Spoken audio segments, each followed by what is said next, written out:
Good evening. இப்போது next நம்ம என்ன சம் பார்க்க போகிறோம் அப்படின்னா குரூப் 1ல் 2025 கேட்ட ஏஜ் கைண்ட் ஆஃப் சம்ஸ். ஆக்சுவலாக வந்து இதை வந்து என்ன சொல்லணும்னா, இப்போ நம்ம நேற்று பார்த்தது ஒன் கைண்ட் ஆஃப் சம். என்னென்னா ஒர்க்கு மிஷின்ஸை வச்சு எவ்வளோ நேரத்தில் முடிக்க முடியல, அந்த மாதிரியான சம்ஸ் பார்த்தோம். இப்போ இது என்னென்னா ஏஜ் ரிலேட்டடான கொஷின்ஸு. ஸோ இந்த கொஷின் பாருங்களேன். Mary is 16 years old. She is 4 times older than her brother. How old will she be when she is twice his age? ன்னு கேட்டிருக்காங்க. ஆக்சுவலாக இது என்ன அப்படின்னா, தமிழில் மேரியோட தற்போதைய வயது வந்து 16 வயது, சரிங்களா?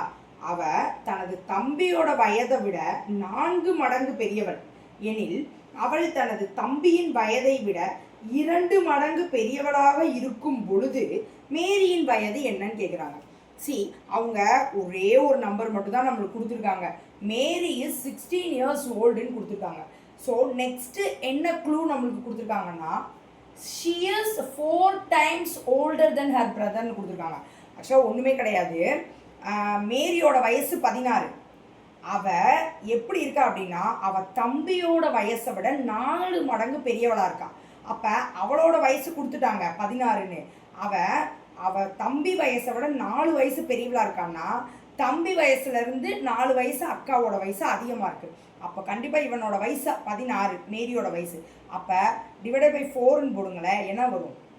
4 மடங்கு இவள் பெரியவள். அப்போ 16 டிவைடட் பை 4ங்கும்போது எனக்கு என்ன வந்துடும்? அவள் பிரதரோட ஏஜ் வந்து 4, ஓகேங்களா? 4 வயசு, அவனை விட 4 மடங்கு இவ பெரியவ. ஸோ இவளோட வயசு 16, ஓகேவா? அப்போ இவங்க 2 பேத்துக்குள்ளே எவ்வளோ டிஃப்ரென்ஸ் இருக்குது அப்படின்னா, 16லேருந்து 4 மைனஸ் பண்ணுங்கள். இவங்க 2 பேத்துக்குள்ளே இருக்க ஏஜ் டிஃப்ரென்ஸ் வந்து 12 வயசு அதிகம், ஓகேவா? நெக்ஸ்ட்டு நம்மளோட கொஷின் என்ன அப்படின்னா, how old will she B when she is twice his age? ஒன்றுமே இல்லை, இவங்களோட வயசு என்ன டிஃப்ரென்ஸு 12, ஓகேங்களா? இவளோட வயசு, அதாவது how old will she B when she is twice his age. அவனோட வயசுலேருந்து இவ 2 மடங்கு பெரியவளாக இருக்க இவளோட வயசு என்னன்னு கேட்குறாங்க, ஓகேவா? ஸோ டிஃப்ரென்ஸ் என்ன? 12. ஸோ இதுலேருந்து 2 மடங்கு, அதாவது நம்மளுக்கு 2 மடங்குனாலே இவங்களோட வயசு வந்து 2:1. அதாவது அக்கா வயசு, அவனோட வயசு 1 இருந்தால் அக்காவோட வயசு 2 இருக்கணும். அப்படிதான், அதுதான் கான்செப்ட். அப்போ இங்கே நம்மளுக்கு டிஃப்ரென்ஸ் என்னென்னா 12. அப்போ இதுலேருந்து 2 மடங்குங்கிறப்ப இந்த கொடுத்துருக்குற ஆப்ஷனில் பாருங்கள், 112 is 12, 2 12s are 24.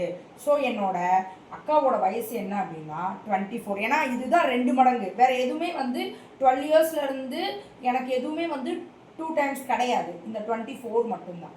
So 24 is the correct answer. I hope you understand. Thank you.